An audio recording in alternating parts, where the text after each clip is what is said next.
Masarap ipares sa itlog at umuusok-usok pang sinangag. Pwedeng sausawan, toyo, patis, kalamansi, suka o kamatis lang. Kung minsan, galunggong, salinas, meron ding bangus. Sa sarap, mapapa Anak ng tinapa. ang tinapa. Baw na baw! Ang bayan ng Rosario sa Cavite, sagana sa isdang salinas na malimit ginagawang tinapa. Ang totoo nga niyan, Salinas ang pangalan dati ng kanilang bayan. Ang salitang Salinas, according doon sa ating sa pangalan ng Espanyol na sal, doon nagsimula ito sa asin o salt. Kaya ang mga trabaho ng mga tao dito dati, mag-ipon ng asin para gamitin nila sa kanilang nakukuhang isda. Kaya naging pangalan niya ay Rosario. Doon po namin kinuha sa aming mahal na patron na Nuestra Señora Virgen del Santísimo de Rosario. Nag-iba man ng pangalan, may bagay na sadyang hindi nagbabago. Kaya bilang pasasalamat sa masaganang biyaya ng karagatan, taon-taon nilang ipinagdiriwang tuwing Oktubre ang Tinapa Festival.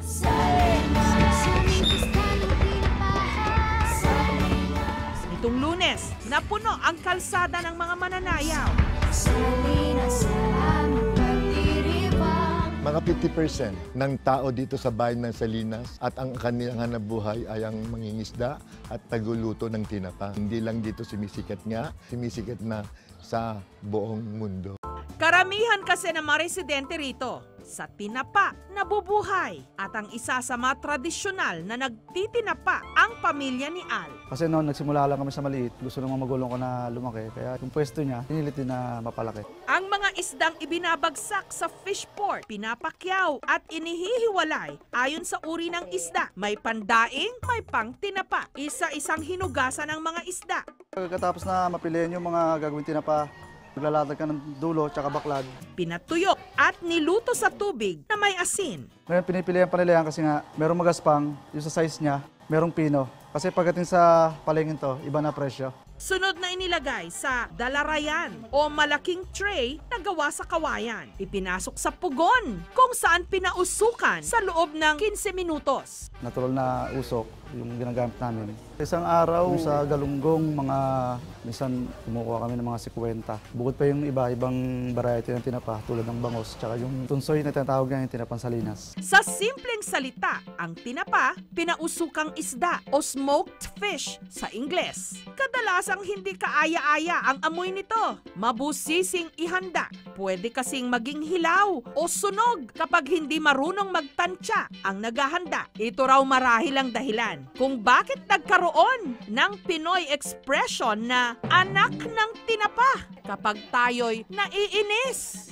Anak ng tinapa, yung connotation niya very negative. No? Negative in a sense na may hinahanda ka, may naasahan ka, pero hindi yun lumabas. Yung mismo ring pagtitinda ng tinapa, mapapansin mo na, ayun nga, may socio-economic status yung pagtitinapa. Parang sinasabi mo yung anak ng tinapa, parang ang hirap.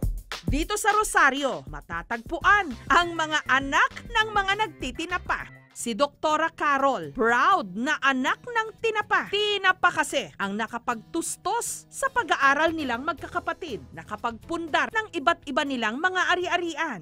Nagsimula raw sila sa tradisyonal na tinapahan sa kanila lang bakuran. Pero ngayon, sila na ang itinuturing na pinakamalaking producer ng tinapa sa buong Cavite. Start tong kumpanya sa panahon pa ng lola ko. Ginagawa ng lola ko, maangkat siya sa ibang gagawa din na malaki, tinapahan. Nilalagay niya sa bilao, nilalagay sa ulo, tapos ilalako niya sa mga bahay-bahay. Nagtatawag ng tinapa, ganun. May sarili na nga silang pabrika ng tinapa kung saan umaabot ng 14 ang kanilang dalarayan ng isda. Ang kanilang pugon, gawa na sa bakal. Pero kahoy pa rin ang ginagamit nilang gatong para pausukan ng mga isda. At ang kanilang produkto, hindi na lang for domestic consumption, for export na.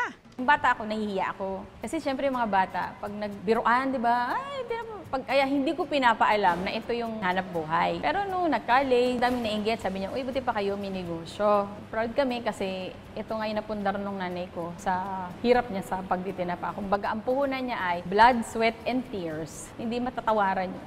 Dahil sagana sa tinapa, ang Rosario Cavite, pinauso na rin dito ang iba't ibang tinapa recipes katulad ng tinapa embutido na specialty ni Aling Cora. Ang kanyang gamit, tinapang galunggong. Para po maiba-iba naman po yung lasa ng natitikman natin ng mga karneng embutido, imbis po na karne, ang ginawa po natin ay tinapa. Ito po ang tinapa flakes na una nating ilalagay para sa ating embutidong tinapa.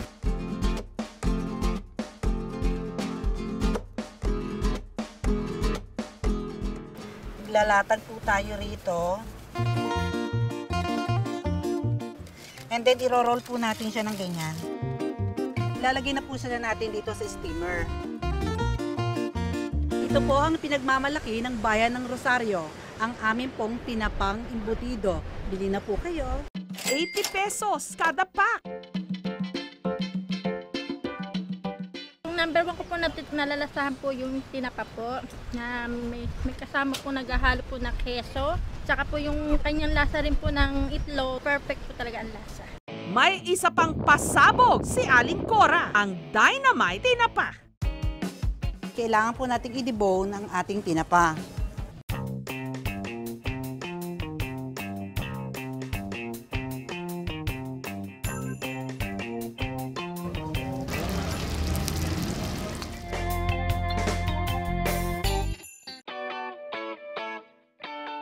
Bagay na bagay yung aroma ng tinapa na ano sa sili. Pagka po natirahan kayo ng tinapa, matigas na po siya kahit na po pag siya ay ininit. Ngayon po, ang ginagawa ng mga tindera ng tinapa, kapag po sila ay natirahan, hinihimay na po nila yon at kinabukasan ho, ginagawa nila ng iba naman pong mailuluto para sa tinapa. Ang mga tinapay naman sa bakeryng ito, aba, hinaluan ng tinapa. Tinapa ensaymada, tinapa hopya kayo riyan. Kasi yung ensaymada is sweet pag kinain. Ang sweet at saka yung medyo kaalatan or konting alat na nagmumula sa tinapa ay magbe-blend together. So same with the hopya. Pero heto na siguro ang pinaka-extreme, tinapa ice cream. Dahil nga more on matatanda ang nakakagusto na tinapang bread, so naisip ko ice cream. Itong ice cream kasi patok sa millennials. Tinaray ko sa mga anak ko, nagustuhan naman ng mga anak ko. Tinapa flakes ang sahog nito. Isang reason din kaya dapat natin siyang i-fry para hindi maging malansa or lasang malansa sa ating bibig. Ipiniprito o isinasangag para extra crispy. Ilalagay ang ating fresh milk.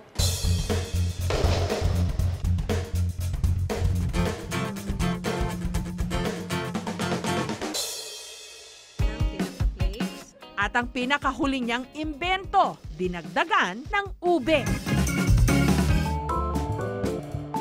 Kahit na anong gawin mo lasa, ang tinapay tinapa. At nalalasahan ko yung isdang tinapa. Magandang blending.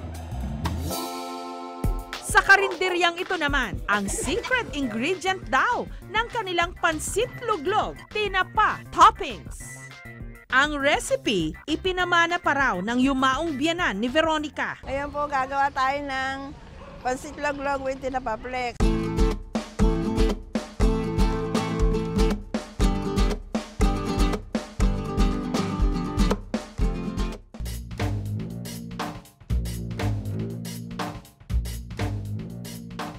Tinapa.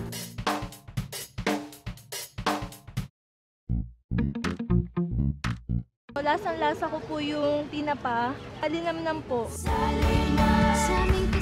Tumatanaw ng malaking utang na loob ang mga residente rito sa tinapa. Kaya naman ang kahalagahan nito itinuturo sa mga eskwelahan. Bahagi ng kanilang culinary course ang pagluluto ng recipes na ang main ingredient, tinapa syempre. Pasasalamat din po ng institusyon na to sa produkto po ng Cavite. At wala ritong nasasayang dahil ang sobra ibinabalot ng molo wrapper na siyang rasyon ng mga security guard at staff ng eskwelahan.